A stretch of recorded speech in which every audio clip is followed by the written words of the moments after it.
намайг Батууд гэдэг. Би Монголоос ирсэн. Би Монголд уулуурхайн компанид ажилладаг. Миний ажил дээр бол өдөр тутамдаа англи хэл маш их шаардлагатай байдаг. Ажлын хажуугаар Монголдо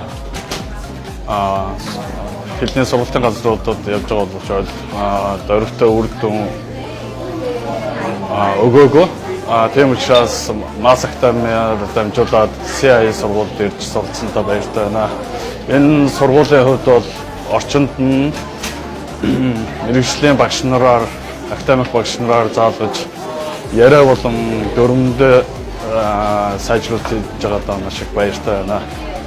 Ирээд 3-7 хоног хонсон байна. Янз тодорхой хэмжээний үр дүн гарсан гэж итгэлтэй байгаа баярлалаа.